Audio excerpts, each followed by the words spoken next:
wherever they are in society, and trying to identify why it is that even if people aren't quite sure why, people feel so dissatisfied and uncomfortable, because they suspect that a lot of people have their nose pressed up against a society which they're supposed to be part of, but they don't really feel part of, that they can see all around them a sense of luxury and success and extravagance.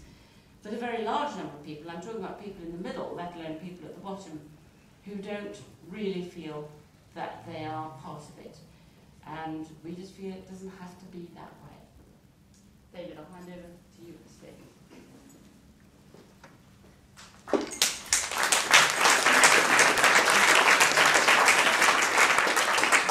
We're all standing, and I'm going to be very, very brief because it is painful if you can sort of jiggle around a bit.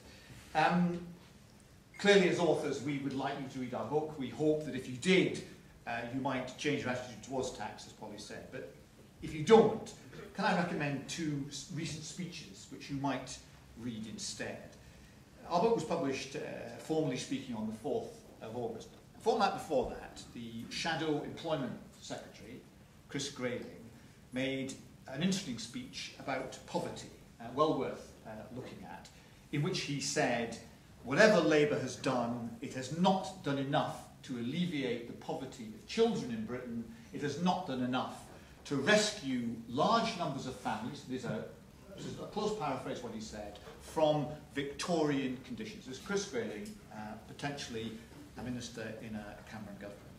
A fortnight after a book was published, George Osborne, the Shadow Chancellor, gave a number of interviews on the back of a pamphlet that he'd written, in which he said, the curse of modern Britain, and again it's a close paraphrase, is lack of fairness in, he didn't quite use these words but he implied it, the distribution of income. Now this is a Conservative who might well become the next Chancellor.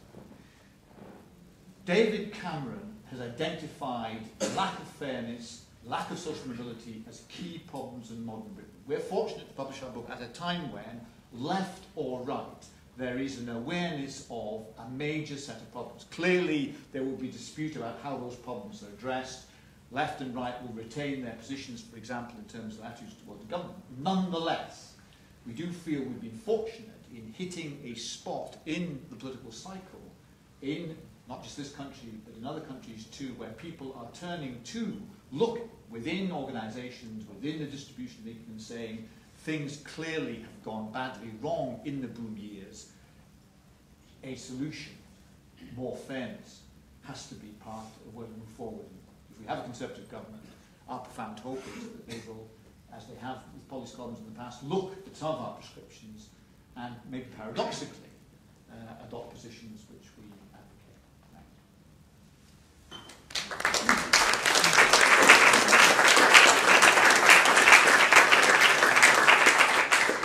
Thank you very much both. I think what we're going to do now is take some questions from the audience. Yeah, at the front there. Hi. Do you not think the welfare state actually puts a glass ceiling on poverty and rather than treating everybody like children, paying them money, paying them where to live, etc., actually turns them into children, and when you treat people like children, they actually become spoiled brats? Well, rather than sort of appealing to their aspirations. No, I do understand. I mean, there is always the question of moral hazard, that if you pay too much for people not to work, then there's a danger that it becomes not worthwhile working. But I think if you look at benefit levels now, you can hardly say they were spoiled brats. So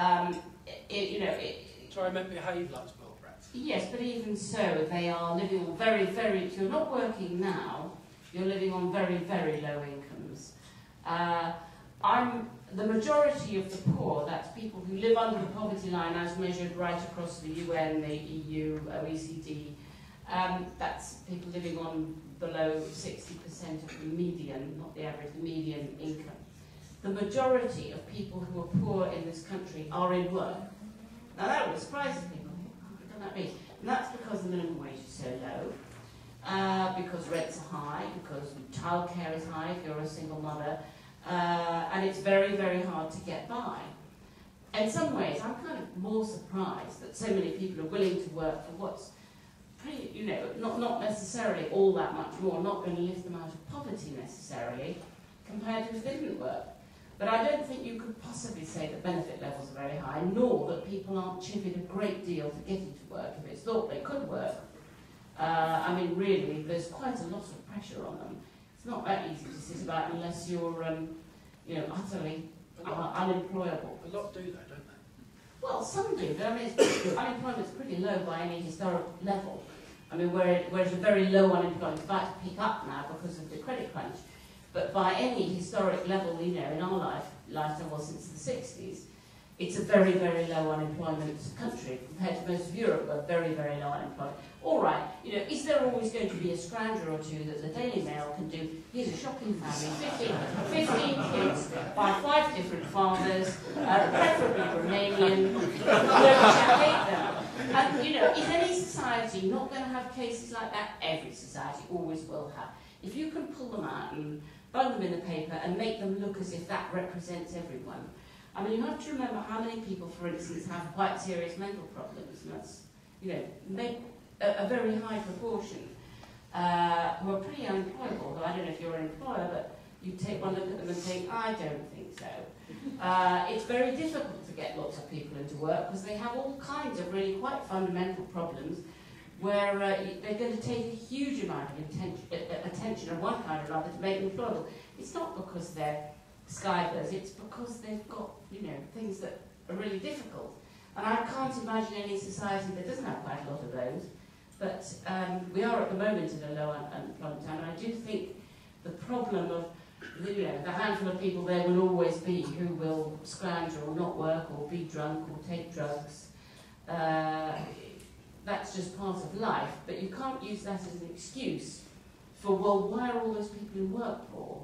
And there's much more of a problem to say, well, how is it that the majority of people who are poor are actually working? I think the gentleman wants to come in here at the back. And one back's very keen. Yeah.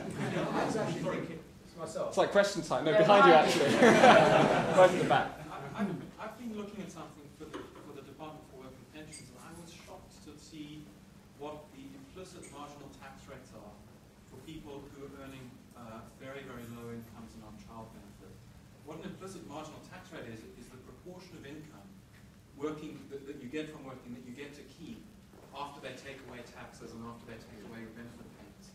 And I was shocked to see that for, you know, a single mother with 2 kids, if she gets to keep 20% of her income when she's working, it's a lot, right? Yeah. So in fact, the implicit marginal tax rates for people who are on benefits who are relatively poor are much, much higher than the implicit marginal tax rates for rich people. Yeah. And of course, I don't think that's a very healthy situation, and I don't think that's an example of government policy that's going to encourage poor people to get into the labour market, which is really the fastest way out of poverty, presumably.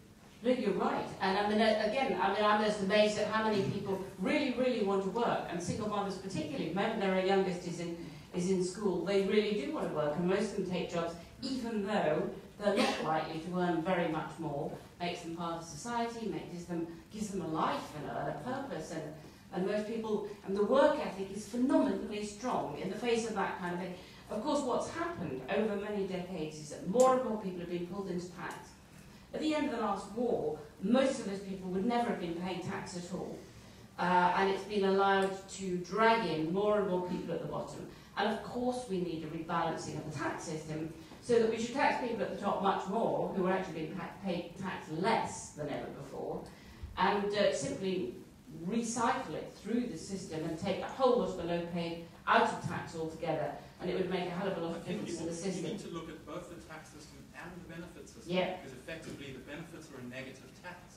So they are in a way, but it's very difficult, because if you have a system, I mean, unless you can get the minimum wage up, you are going to have tax credits which will compensate families for being low paid, which means that all of us taxpayers are compensating low paying employers, and whether those are state employers, people in the public sector, or whether they're, you know, if you or I are eating in a restaurant and the person washing the dishes cannot bring up their family on the money that they earn, we are paying too little for that meal.